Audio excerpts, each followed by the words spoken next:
Olá, você está no Teoricamente, mais um podcast da Escola Paulista de Psicanálise e do Instituto Hécatos. Eu sou a Liz Claps e o tema de hoje é o Sutra da Grande Sabedoria Completa. E para discutir esse tema e a sua interface com a psicanálise, eu conto com a psicanalista Maria Bernadette Biagi, que também é monja zen budista. Seja bem-vinda, Bernadette Kenzen. Bom dia a todos, né?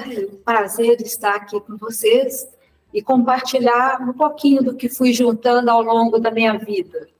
Né? Muito obrigada pela oportunidade, Ale. Eu que agradeço. Kenzen, fala um pouquinho sobre o que é um sutra,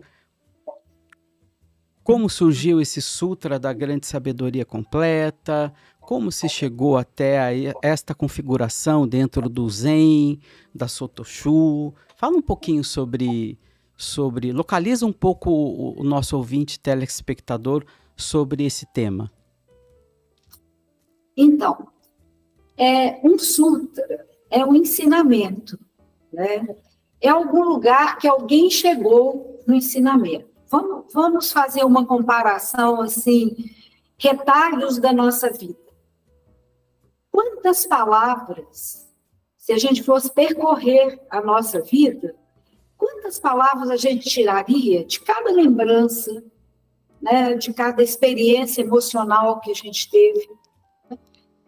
Então, um sutra significa costurar, alinhavar. Pensa a gente alinhavando cada palavra, cada experiência que nós fomos tendo e, num dado momento, nós vamos fazer uma conclusão, né? Então, um sutra, ele é o significado, um insight, uma visão que tivemos a partir de toda a nossa experiência de vida, nossa experiência, né, profissional, enfim. Vamos pensar, se a gente fosse pegar o pai da psicanálise, Freud, né? Como é que ele criou uma teoria, né? Ele criou a partir das experiências, alinhavando. Então, o sutra da psicanálise, poderíamos dizer assim. Então, esse sutra, eles são conclusões, né, alinhavadas, né, palavras, experiências alinhavadas do nosso grande Shakyamuni Buda, né, o nosso Buda histórico, Siddhartha Gautama. Então, aqui são os ensinamentos. E esse sutra, depois a gente vai conversar um pouquinho, ele é a base de todo entendimento do pensamento budista. E ele surgiu há 2.600 anos atrás, ele era oral, porque os ensinamentos eram orais, e depois, para ficar mais agradável, mais suave, memorizar melhor, ele passou a ter uma melodia, né? Que eu vou só cantar um pedacinho dele aqui, né? Kanji Zaibo Sasogyoji Hanyaharamitaji Kengo Kaiku Toisai. Porque dessa maneira esses ensinamentos poderiam ser memorizados. Então, esse é um sutra. E o que é que esse sutra, de que é que esse sutra fala? O que é que o nosso mestre Shakyamuni Buda, né, concluiu? O que ele viu? Esse sutra vai falar do que ele viu a partir das experiências dele. Por exemplo, a gente poderia criar um sutra, cada um de nós, né? Por exemplo, como é que seria o sutra do Ale? Como são os meus, né? Os nossos sutras, são os nossos ensinamentos. E esse ensinamento, ele está muito mais ligado a uma sabedoria do que a livros, né? A prática do Zen, nós que praticamos o Zen, os sutras, eles são importantes, os livros são importantes, mas a sabedoria é que é a grande importância. Então, é uma prática da nossa sabedoria. E aí eu vou apresentar para vocês um pouquinho qual foi a sabedoria do Shakyamuni Buda ou Siddhartha Gautama. E vou parando e fazendo alguns comentários e depois vamos vendo, né, se o Alê vai querendo fazer alguma pergunta, ou a gente escuta um pouco todo o processo do Sutra e você vai anotando, Alê, as questões, e a parte aí que você vai querer fazer essa união. Esse Sutra chama Makaranya Haramita Shinyo. Maka é o grande veículo, a grande sabedoria, né? Foi a grande sabedoria que Shakyamuni Buda, né? Buda significa aquele que iluminou. Se algum dia eu me iluminar, né? E o que seria iluminar também, né? Eu acho que isso também é importante. Se eu me iluminar, eu vou chamar Kenzen Buda, né? Bernadette Kenzen Buda, ou Buda Bernadette Kenzen. Né? Buda é aquele que viu a realidade de uma forma direta. Né? A prática do Zen é uma prática da realidade. Né? Sair das áreas de ilusão, sair das áreas que eu vou falar um pouco mais à frente. Mas vamos começar aqui lendo o sutra. Esse sutra, só para efeito de compreensão, ele é mais ou menos dividido em 3 momentos. Né? O primeiro momento vai só situar o local, a situação. O segundo momento, ele vai falar o que ele viu. E o terceiro momento é como se ele falasse, então, já que vimos isso, já que eu vi isso, o que devo fazer, né? Qual a conclusão, digamos assim?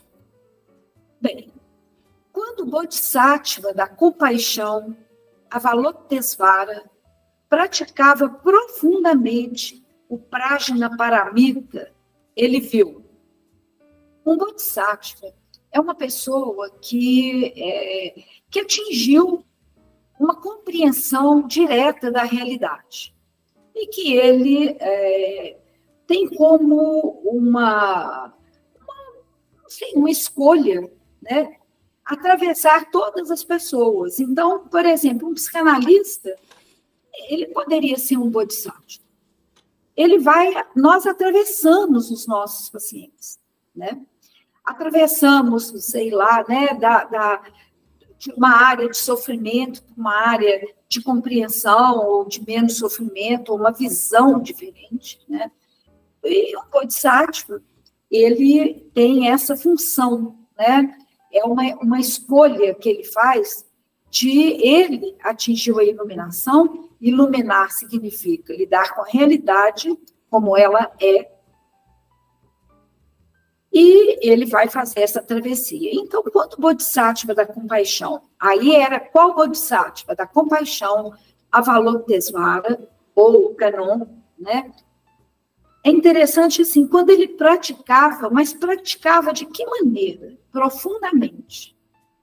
A mesma coisa um analista. Ele tem que praticar profundamente, né? Olha a nossa formação, né? É uma prática profunda, tanto interna quanto de preparação. Então, quando ele praticava profundamente, o Prajnaparamita é a grande sabedoria. É a sabedoria perfeita, completa, né? Ele viu. Essa parte, ela é muito importante. O que ele viu? O que será que eu vi até agora na minha vida? O que a Lê viu? O que cada um de vocês viu? Não é o que leu, mas o que viu. Né? Ele fala, ele viu claramente o vazio dos 5 agregados e assim libertou-se completamente da dor e do sofrimento ou da insatisfação. O que seria vazio? Né? Acho que esse é um ponto importante para um pulo no pensamento do Bill, né? O O do Bill. Né? Então, ele viu o vazio dos 5 agregados. Os 5 agregados, para resumir, seria o nosso corpo e a nossa mente. Ele viu que tudo é vazio. Mas vazio de quê? Muitas pessoas perguntam, eu vou fazer uma prática meditativa, uma prática zazen, né, que é a prática do Zen budismo. minha mente não fica vazia, fica passando uma coisa, eu sento, dói o corpo, passa, eu tenho que pagar a conta, o que eu estou fazendo aqui, eu tenho que ligar para fulano, minha mente tem que ficar vazia. E essa questão do vazio, da vacuidade, ela é a grande sabedoria do Zen budismo, né? O vazio é nós conseguirmos silenciar nossa mente do nosso eu. O excesso de eu quero, eu vou pagar a conta, eu estou aqui, meu corpo, eu. Essa mente não está vazia, não é uma mente que consegue fazer silêncio. Mas por quê? Porque está apegada. Apegada a quê? Aos 5 agregados, né? Que aí vai ser boca, língua, nariz, percepção, criações mentais. Está muito apegada às criações da mente e das percepções, dos órgãos de percepção. Depois eu queria dar um exemplo. Mas o que ele viu? O vazio de tudo. O vazio é vazio de substância fixa. E aqui eu acho que dá um salto bacana no Bion aí, porque quando ele fala da capacidade negativa, né, sem memória, sem desejo, sem uma ansiedade, ânsia de compreensão imediata das coisas, eu vou ter que compreender profundamente o que é essa colocação do Bion, por exemplo. Né? O vazio é vazio de substância fixa. O que o Bodhisattva da compaixão, né, Avalokitesvara, viu? Ele viu que tudo está em transformação constante, nada é fixo. Nada tem substância fixa. Vazio é que passa um pensamento e ele já passou, já acabou. Eu me lembro um dia no templo que eu estava limpando os incensários e tinha muitas cerimônias no templo. Eu estava limpando e é difícil porque tem que deixar tudo muito perfeitinho lá, né? Uhum. E aí tocou o sino para tomar café. E eu desci uns 2 minutos ou 3 minutos atrasada, cheguei e meu mestre estava lá e eu disse assim, nossa, eu atrasei, desculpa, porque eu estava limpando os incensários que o Randa Sensei, um monge, me pediu. O meu mestre disse assim, mas o Randa Sensei não está aqui agora. Quer dizer, o vazio é entender que cada coisa tem seu instante, mas ela acaba rápido. Tudo está em transformação, não tem substância fixa. Portanto, os conceitos fixos, né? As interpretações muito saturadas, por exemplo, né? A gente está fazendo aquilo ficar fixo e é necessário, né? Mas o que é insaturar uma interpretação? O que é insaturar a minha mente? O que é estar presente no aqui e agora? Eu pensei na noção de função e transformação. Uhum. Porque quando a gente pensa que funções não são algo em si, mas uma criação, não é? Quais são as funções da personalidade, quais são as funções do que está acontecendo aqui? Ou seja, não se trata de algo em si, se trata de algo que foi agregado dentro de uma função. Se trata de variáveis que entraram em relação. Sim. E porque elas entraram em relação são função. Mas não tem uma natureza fixa. Isso. Não é?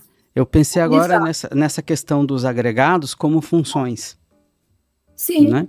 Mas não estou dizendo que o texto está falando sobre isso. Só estou fazendo uma aproximação de como que a gente também na psicanálise pode pensar o vazio dos 5 agregados. É entender, olha, são funções.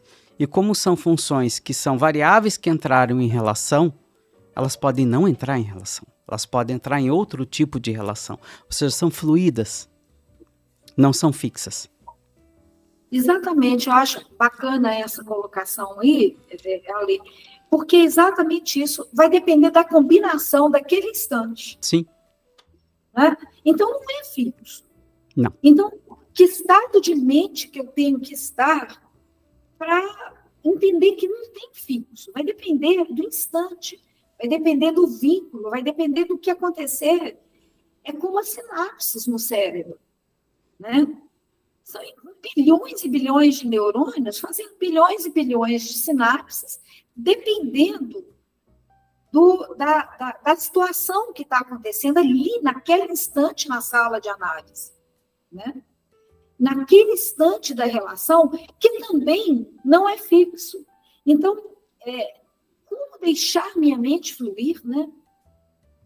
Se não é fixo, eu não devo prestar atenção no fixo, né?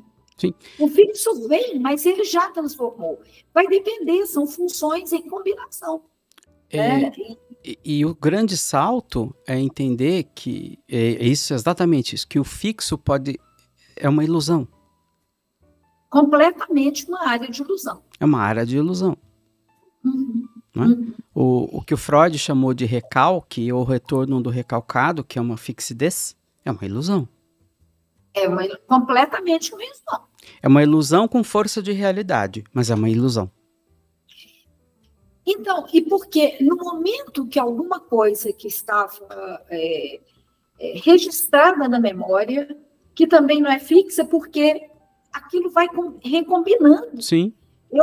Uma sensação que eu tive de uma situação traumática, sei lá, com 2 anos de idade, eu tenho 60, 70, 80, aquilo já recombinou. E isso que é a beleza. Uhum. Porque se não houvesse transformação, a gente estava perdido. Se fosse tudo fixo. Nem haveria necessidade da nossa profissão, né? Sim. Ou a gente estaria fadado ao sofrimento, ao eterno sofrimento, né? Sim. Então, até aqui, ele estava dizendo, situação, quando o Bodhisattva estava ali praticando super a sabedoria dele, o que ele viu? Ele viu claramente que tudo é vazio, vazio de substância. Os agregados são vazios, por conta de tudo estar em transformação. E assim, ele se libertou completamente da dor, do sofrimento, da insatisfação, é melhor que o sofrimento, da vida insatisfeita. Por quê? Porque nada é fixo. Eu me apego ao que não é fixo. Isso é quase uma loucura, né? Uhum. Mas tentar segurar a água. Ao que não existe. É tentar segurar a água nas mãos. Tentar segurar a água, né? Tentar segurar a água, me lembrei aqui daquela passagem da Bíblia, né? Tudo é vaidade correr atrás do vento, né? É correr atrás do vento, não tem fixidez em nada. Aí começa um diálogo com um discípulo de Buda, Shariputra. E ali o Bodhisattva viu isso e fala com Shariputra. Ó, Shariputra. Aí ele vai falar, escuta, Shariputra, eu estava aqui e eu vi que tudo é vazio de substância fixa. A forma não é diferente do vazio e o vazio não é diferente da forma. Assim, a forma é o vazio e o vazio é a forma. Às vezes a gente lê isso no Sutra, você fala, que loucura isso, né? Mas é só entender que é tudo impermanente. Nada tem permanência, nada tem substância fixa. Portanto, vazio é forma é vazio, porque está tudo em movimento, tudo em transformação constante, né? A transformação né? Eu penso que nessa hora a gente tem uma forma de ver o mundo, a gente tem uma forma de sentir, a gente tem uma forma de pensar, a gente tem uma forma de 3 pontinhos. Esta forma é vazia. É vazia porque ela não é fixa. Exato. Porque quando nós dois começamos aqui hoje, Ale, e já estamos há alguns minutos, não tem mais nada daquilo. Uhum. Nós já estamos recombinando aqui os fatores todos, as funções todas. Então não existe. Então eu posso estar de que maneira, que estado de mente eu posso estar? Vamos ver lá o que ele está dizendo para Shariputra. Ô, Shariputra, aqui, deixa eu te dizer uma coisa, ó, vazia é forma é vazio. Assim, ei, não apega não. Não apega não, porque você está ferrado. Se você ia pegar, porque você está pegado ao que não é fixo.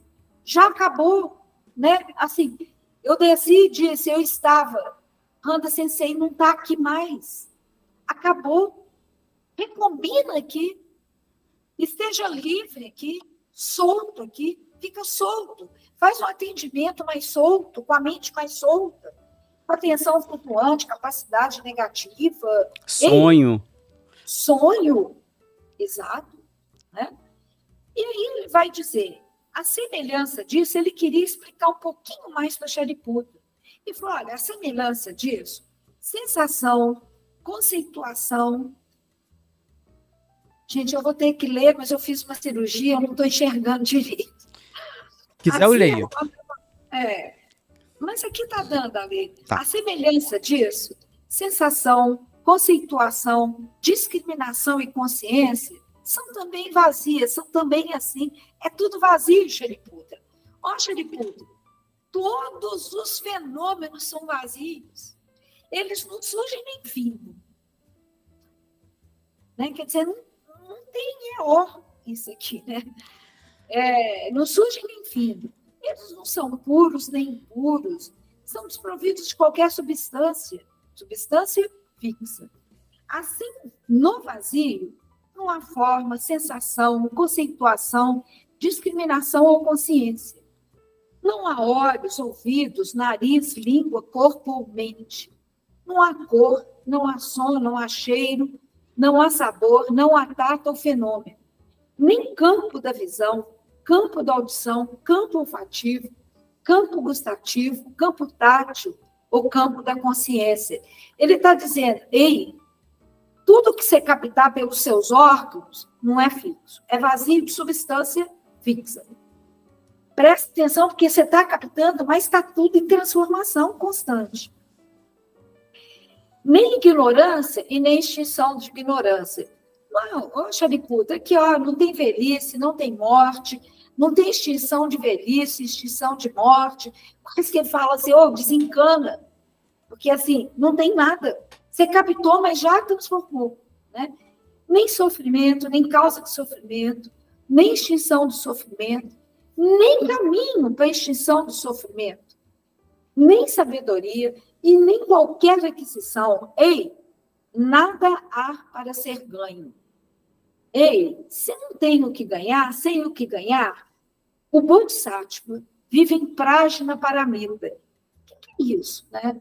Por que ele vive em Prajna Paramita? Porque ele vive na sabedoria da vacuidade. Ele vive entendendo a vacuidade das coisas.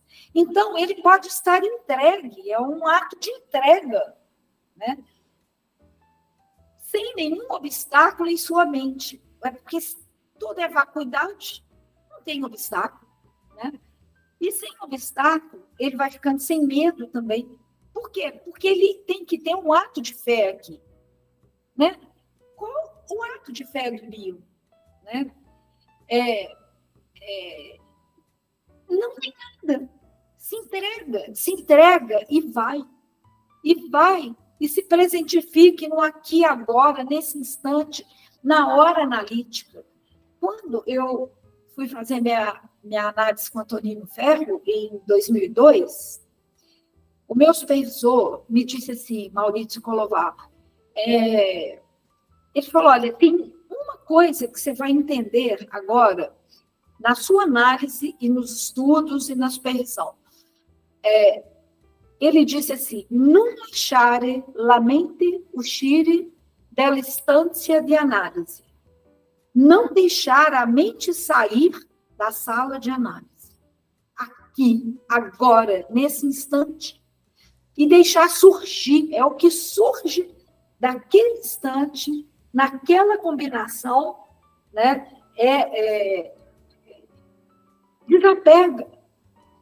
Desapega para que surja o que surgir aqui na sessão. É uma mudança de paradigma muito grande. Né?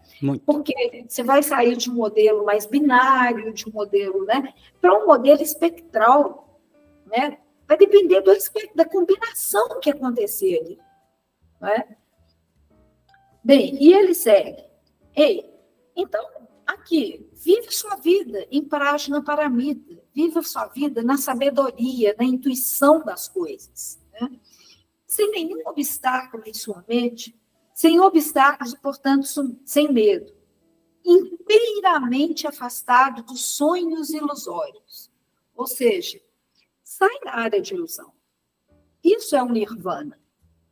Todos os Budas, quer dizer, todas as pessoas que deram essa sacada, que viram a realidade, presente, passado, futuro, todos obtiveram a completa iluminação, fazendo o quê? Praticando a sabedoria, praticando a intuição, né? Portanto, saiba, o Prajnaparamita é o grande mantra, quer dizer, ele é um grande ensinamento, vacuidade. É o melhor mantra, insuperável. Ele elimina qualquer sofrimento, dor. Por quê? Porque é tudo impermanente, né? É a impermanência que tanto é o caminho do Zen budismo. Ele elimina tudo. Essa é uma verdade, isso não é uma mentira, pratica. E ele termina, então, assim, tome esse mantra, esse sutra, Prajnaparamita, sabedoria, vacuidade, tome isso e diga, Gati Gati, Paragati, Parasangati, Bodhisattva, Prajnaparamita Sutta. Gati Gati, Paragati, que assim, vai, indo.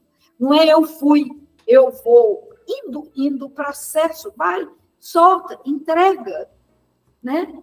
Esse é a grande sabedoria. Então, esse sutra, ele é a base de todo o entendimento do pensamento Zen. É o ponto de vista da vacuidade, né? Quer dizer, você vai ver tudo do ponto de vista do Hanashin, né? Da vacuidade. E aí, a gente pode, se quiser, adentrar aí um pouco mais, né? Mas eu acho que eu queria fazer um exemplo ali. Poderia? Claro. Dá? Tá. Porque aqui, talvez depois a gente possa dar uma parada e repensar e colocar mais alguma coisa. Vamos imaginar, Lê, que eu, você, as pessoas que estão aí com você, né? Vamos imaginar que nós somos 10 pessoas e que nós estamos aqui conversando, fazendo, né, esse nosso momento aqui, e eu falo assim, olha, vontade de ver o mar.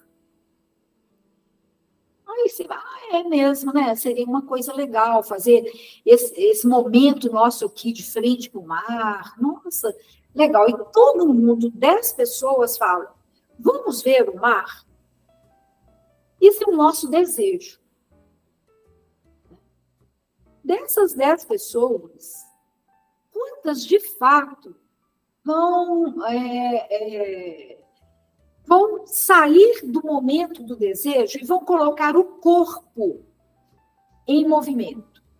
Entrar numa internet, olhar qual mar que eu vou ver, fazer conta, vou, não vou, eu vou ali, já fui acolá, não quero gastar dinheiro. Seu corpo começa a entrar no momento do desejo. Porque, senão, eu estou numa fantasia, eu quero ver o mar. Um desejo, uma fantasia. Mas quando essa fantasia começa a incorporar, tomar, né, encarnar, quantas das 10 pessoas você acha que vai fazer isso? Vão num chute. Num chute, 10%. 10%. E olhe lá. Aí começa todo o movimento, quero ir, não quero ir. Isso tudo é o que nós chamamos na psicanálise de sensorialidade da mente. Eu vou olhar lá na internet, eu me lembro, memória, criações mentais. Eu fui numa praia, a Lê me disse que essa praia é legal. Vamos pensar que os 10% sou eu e você, Lê? Uhum. Aí, assim, nossa, Lê, qual praia que você foi que foi bacana, foi legal, onde você ficou? Olha, entrando todos os órgãos do sentido. Por isso que, né, Shariputra ou os Budas veem, né, aqueles que estão vendo a realidade começam a ver. Ei, nós estamos incorporando pelos órgãos dos sentidos, vamos ver, ouvir, sentir, pensar numa comida gostosa, né? De repente, a Maria Foster, que está viajando, manda uns camarões maravilhosos, e a gente começa... Tudo isso chama sensorialidade da mente. E foi isso, é isso que o budismo fala. Isso é vazio de substância, tá? Substância fixa, e é vazio, isso é uma sensorialidade. Mas é um processo. Nós não vamos pensar fantasia de ir à praia e não vai encarnar. Tem que encarnar, esse é um processo natural. Aí encarnou, tarará, né? Aí você olhou, eu olhei, e aí nós dois chegamos até a praia. Quer dizer, a gente ainda está sendo guiado pela sensorialidade da mente. Chegamos, olhamos o mar, falamos, nó, bacana que eu vi. Aí, certamente, vamos imaginar que a gente vai descer, pôr o pezinho na areia, pegou uma cadeira ali, tarará, sentamos e a gente vai lá, nossa, que coisa linda. Aí começa o primeiro inferno da vida, da nossa vida mental. Aqui eu estou falando dentro do Zen, tá? Uhum. Mas começa o primeiro inferno, que é a comparação. Nossa, ainda bem que eu vim para essa praia aqui. Valeu. Ou então, gente, que ferrada. Eu vim para cá antes eu tivesse ido para a praia que o Alê falou. Né? Olha as criações mentais. No Zen, o que te faz sofrer são as suas criações mentais. Os órgãos captam, suas criações mentais começam. E aqui, gente, tem todo o arquivo de memória nosso, nossas experiências, né? E aí a gente começa. Aí passa uma pessoa ali na praia, super queimadinha, linda, né? Parará. Eu falo, gente, eu estou super branca, eu estou amarela. Que isso? Nossa. Ou então passa um branco lá e eu falo, ainda bem que minha cor está bacana. Então, existe uma área da nossa mente que é uma área que compara muito. Freud, Klein, Bion, sei lá mais quem, a Lê atende assim, Maria atende assado, né? E vai. É uma área de muita comparação, mas faz parte do existir, né? Então, a gente começa a comparar. Nossa, passou alguém com uma roupa bacana, não, quero comprar aquela roupa minha, tá feia, ou o inverso. Mas aí chega uma hora que há uma exaustão de tanta comparação que eu levanto, calor, fui lá, põe meu pé na água. Aqui eu começo a fazer uma leitura mais proprioceptiva, né? Antes eu eu e objeto é muito distinto. Eu sou assim, o outro é mais moreninho, eu tô gorda, o outro tá magro. Eu e objeto distinto. Quando eu ponho o pé na água, eu diminuo um pouco a comparação e começo já a integrar eu e objeto, eu e a água, eu e o sol, tá frio, tá quente, ainda a captação pelos órgãos dos sentidos, menos excessivo do que anterior. Aí eu ponho o pé na água e tal, começa a vir, tá gostosa, tá, parará, vem as marolinhas, as ondas, e eu vou adentrando. No que eu vou adentrando, eu chego num outro ponto, que é o segundo inferno, que é o inferno da arrebentação. Isso. É o momento que eu começo a adentrar dentro de mim mesma e começo a falar assim, gente, não aguento mais. Assim. Ou eu entro ou eu saio. Arrebentação. Como diz um paciente uma vez, disse assim, ou eu volto de jacarezinho ou eu mergulho. Quando eu mergulho, se eu decidir mergulhar, praticar profundamente a minha sabedoria, praticar profundamente o Prajna Paramita,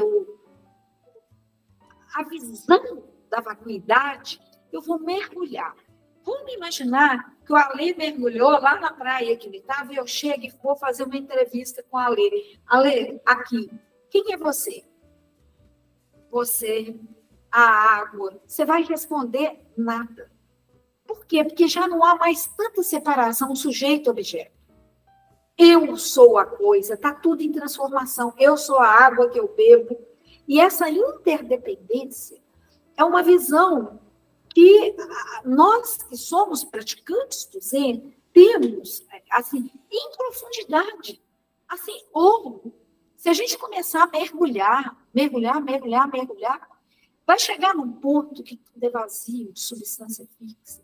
Não há olhos, ouvidos. Se eu perguntar, Ale, qual a cor do seu olho? Você nem vai me ouvir. Porque olho, nariz, língua, boca, mente, tudo está interligado. O meu dedo não existe sem a mão não existe sem o braço. Então, não tem mais nada, e tudo vai depender dessa combinação. Isso é que é você mergulhar na sua natureza original, né? Que a gente poderia chamar aqui no silêncio. Não há mais eu. Né? Acabou, está tudo integrado. Esse excesso de eu, esse excesso de sensorialidade na mente, ele leva a um sofrimento muito intenso. E o sofrimento vem por quê? Porque há muita separação eu-objeto. E quando tem muita separação, esse é melhor, esse é pior, isso é bom, isso é ruim. Nós passamos por isso, mas nós estamos falando de um excesso de sensorialidade da mente. O Zen é para você aprender a mergulhar e observar e ver, entrar profundamente na sua sabedoria, na sua intuição. Aquela colocação do Bion, né? At one minute. Estar no estado de uníssono. Né? É uma mente só. Aqui é um estado de mente, comparar, aqueles infernos. O outro é uma não mente, ou seja, eu estou em estado de at one minute with O. O pode ser de origem, O pode ser qualquer O que quiser colocar, O pode ser do incognoscível. Mas é interessante que o símbolo do Zen budismo é praticamente um O, só não é um O porque não fecha, né? O Insou. Isto. Uhum. Então, o Insou é aquele círculo budista, né? Sim. Que você pega o pincel e você vai num traçado só. Uhum. Não tem comparação, não. Você não vai ficar, meu círculo tem que fechar, aqui ficou faltando, aqui não ficou faltando, meu Insou ficou torto. Não existe isso.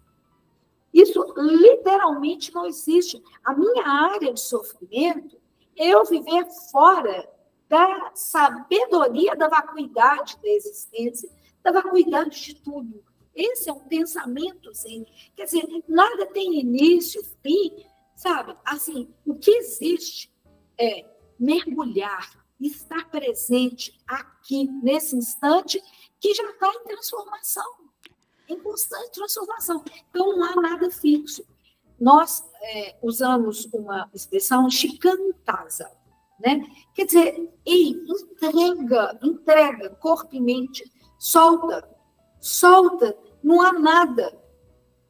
Entra para a sessão, nesse estado de mente, que isso eu acho que é o olhar do Hana Haramita, o olhar da vacuidade, né? É o olhar da capacidade negativa que o Bion coloca, né?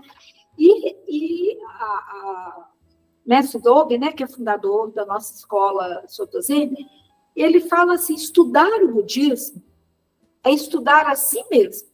Não é um livro, não. Estude a si mesmo.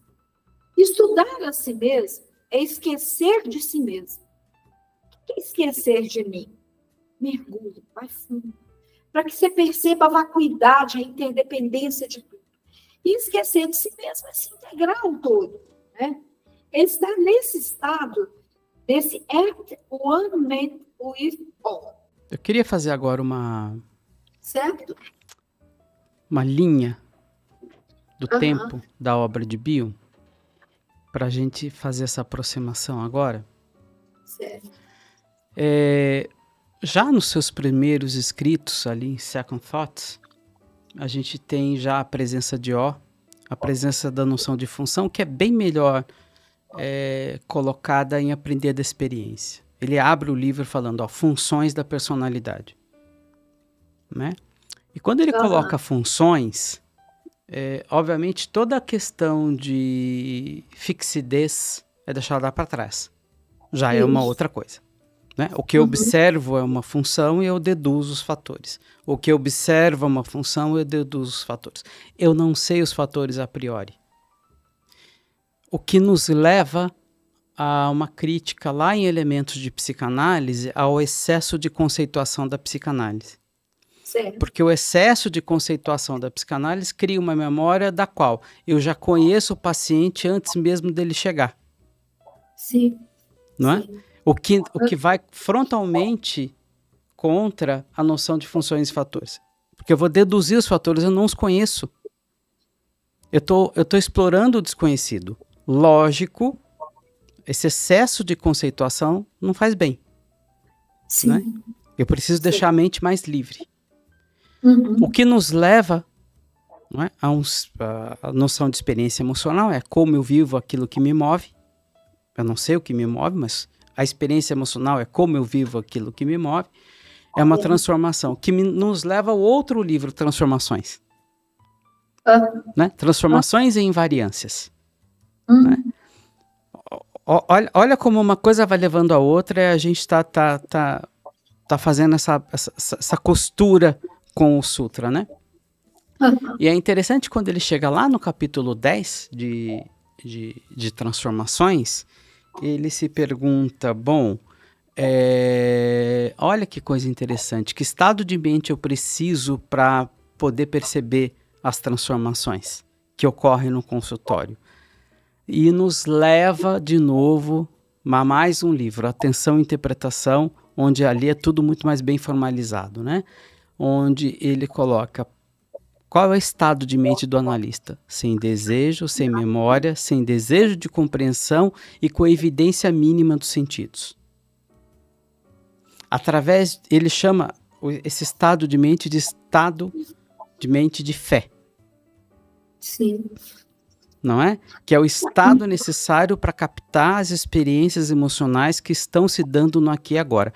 Mas se a gente levar sem desejo, sem memória, sem desejo de compreensão e com evidência mínima dos sentidos, as implicâncias desse estado de mente é um estado de não eu. Sim. Do não eu fixo. Sim. Se você levar isso em consideração, o que é um estado de mente de fé? É um estado de mente onde o eu não atrapalha a observação. Sim. Das transformações que estão ali ocorrendo. Porque o eu como um ponto fixo, e tudo aquilo que vem junto, porque o eu é um continente de um monte de coisa fixa, né? Vamos colocar assim? Eu sou assim, eu sou assado, tenho essa visão do mundo, porque o eu carrega uma forma de ver o mundo. Sim. Né? E o que o Bion está dizendo, retira isso para você poder observar. Que sem essa condição você não vai fazer um com o paciente. Sim. Você não vai fazer um. E desde o primeiro livro, que é Aprender da Experiência, que eu considero o primeiro grande livro do Bion, né? Ele já coloca a relação é importante. A relação é importante. Não sou eu ou o outro, mas a relação que se dá entre ambos é que é importante. Por isso a noção de função. Sim. Então você vai vendo que um livro vai sendo a implicância do outro livro. Bom, sim, se eu levar isso a cabo, onde eu vou parar? Elementos. Se eu levar isso a cabo, onde eu vou parar? Transformações. Se eu levar isso a cabo, onde eu vou parar?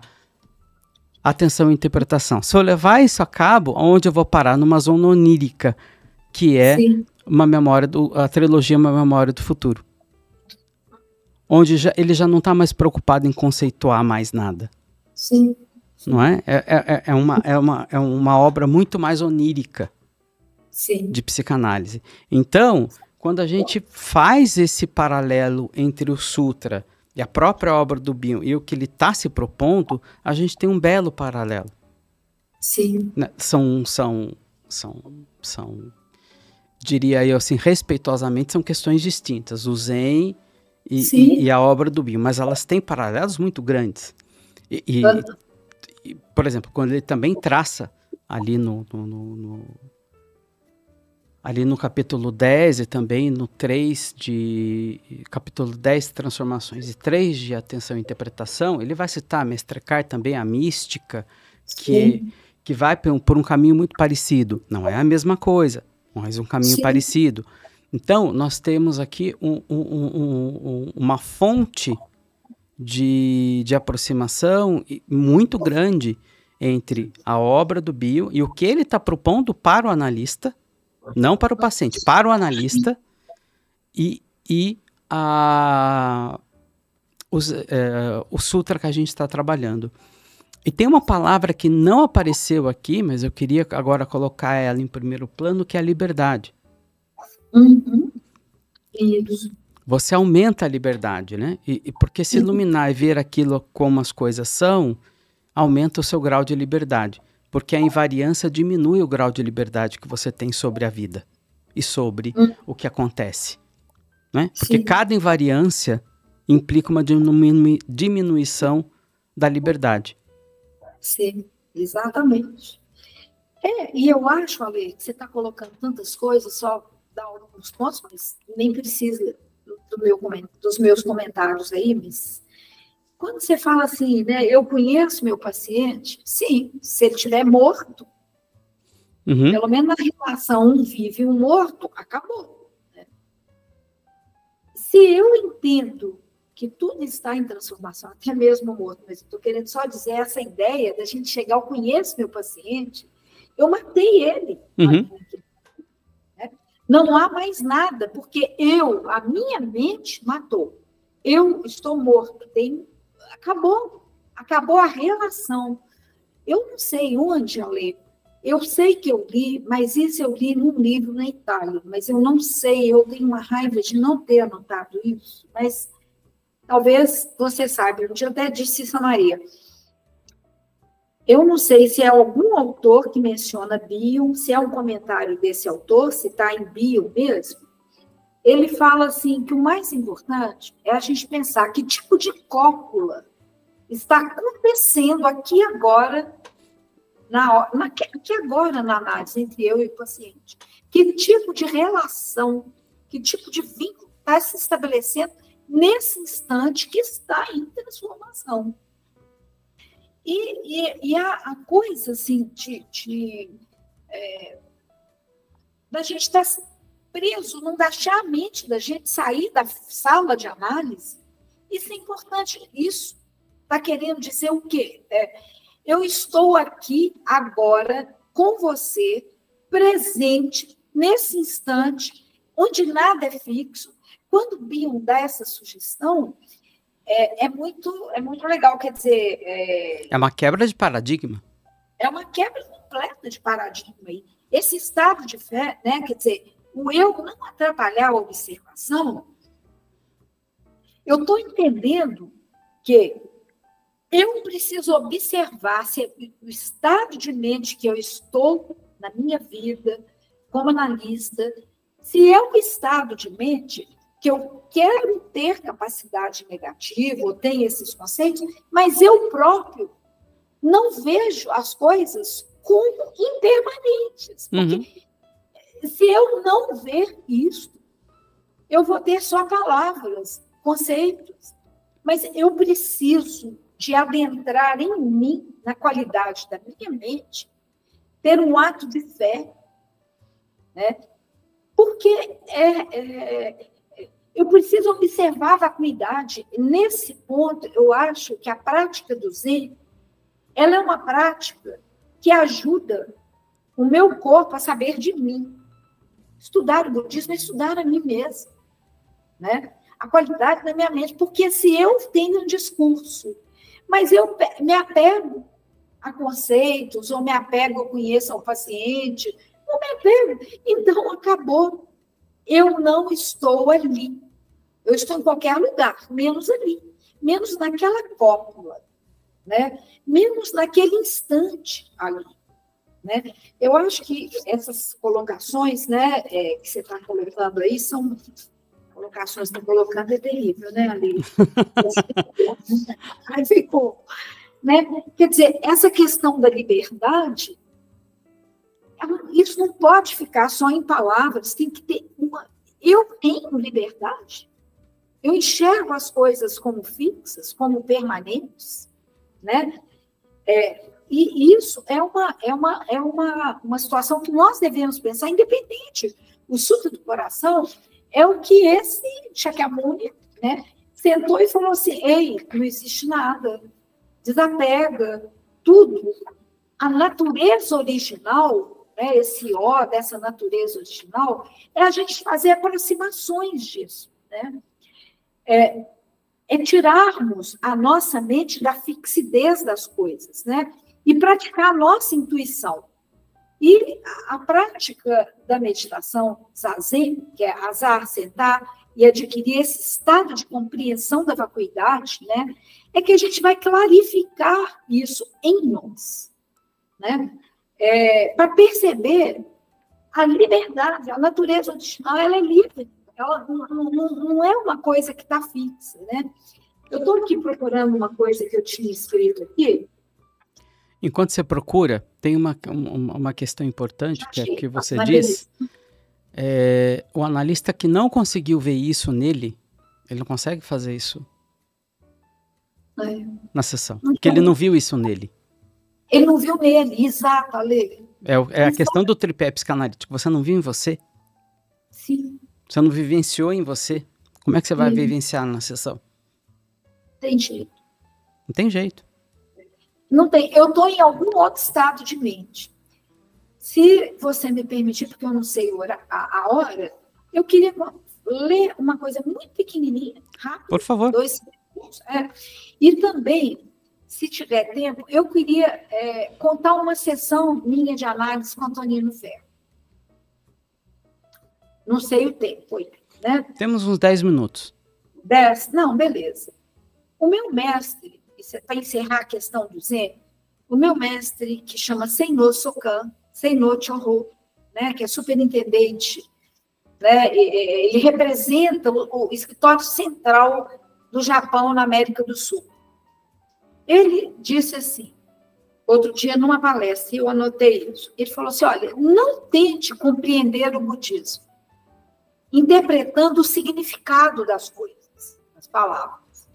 Nós, praticantes Zen, não pensamos apenas nos textos escritos nos sutras, que estão diretamente ligados aos ensinamentos de Buda Shakyamuni, mas nós adquirimos através das nossas vidas.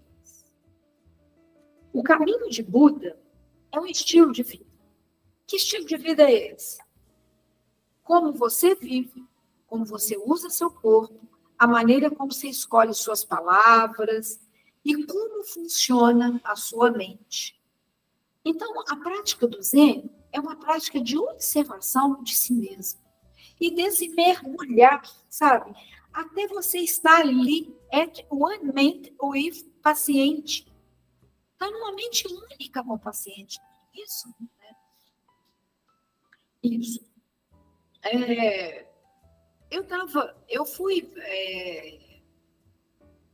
Eu faço análise com Antonino Ferro, né? E numa das minhas idas à Itália, porque eu fiquei morando lá, depois eu voltei, mas eu tenho uma ligação com a Itália, né? Então, e aí, eu cheguei e ele me deu os horários, e eu mudei minha vida, o tempo que eu iria ficar lá, baseado nos horários que ele me deu. Bem, um dia, primeira semana, ele me diz assim, eu vou aos Estados Unidos, porque eu estou escrevendo um artigo com Thomas Ogden, e depois a gente vê como repor essas sessões. Eu disse, ok, né? Falei, então tá. É claro que ele captou naquele instante o meu estado de mente, que eu verdadeiramente não me dei conta no instante. Mas eu tive que mudar minha vida inteira. Eu ia ficar uma semana sem análise. Eu tinha montado minha vida na Itália. Eu já morei muitas vezes na Itália. Eu montei minha vida na Itália baseado nos horários do Antonino. Eu fiquei ali perdida. Eu ia fazer um evento em Belo Horizonte sobre transtorno do pânico e ia usar um escritor italiano que chamava Giacomo Leopardi, com I no final. Eu pensei, vou aproveitar que não vou ter análise e vou a Recanati, que é a cidade de Leopardi, buscar material para o evento no museu. E fui. Semana seguinte, quando o Antonino chega, eu entrei e ele brincou, né? Saiu distribuindo seus presentes, né? Com as pessoas, tal, parentes, enfim. Eu falei, eu não te disse. Eu vou fazer um evento e eu fui a Recanati buscar material sobre o Leopardi, que eu vou usar, que é um escritor que tinha muita angústia com coisas de fixo, não fixo. Eu falei, então eu fui a Recanati buscar material do Leopardi. Ele disse, mas a rapidez que ele disse isso, ele falou, se eu fosse você, teria ido à África. Eu achei graça. Falei, África? Porque o Antonino, ele referiu a ele, o Antonino não consegue tirar nenhuma foto rapidinha do seu leopardo. Pensa que estado de mente ele estava. Se ele não estivesse at one ment with me, with all, será que ele conseguiria fazer esta colocação desse personagem, Leopardo? Por quê?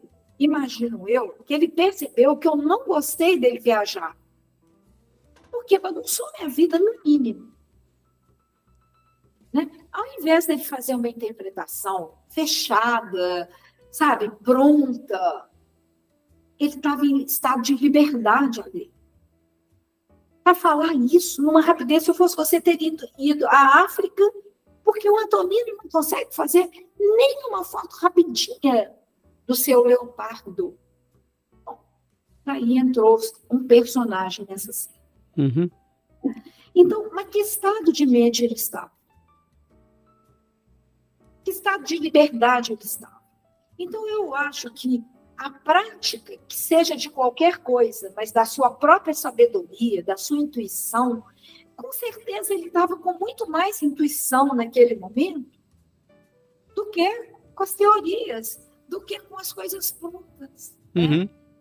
Então, é isso, né? Uns 10 minutinhos, mas eu ficaria aqui mais o dia inteiro. Teve um podcast que a gente acabou de gravar sobre linguagem e psicanálise, que a língua não dá conta. A língua não dá conta. A gente pode ficar falando e não dá conta. Sim. Né? A gente está falando de experiências mais profundas que a linguagem não dá conta. Bernadette Kenzen, muito obrigado pelo encontro de hoje. Obrigada. Para você que ficou até agora, muito obrigado. Só um aviso, a Escola Paulista de Psicanálise e o Instituto Écatos têm um programa de atendimento, então dá uma olhada na nossa página e a gente se vê num próximo episódio. Muito obrigado e até lá.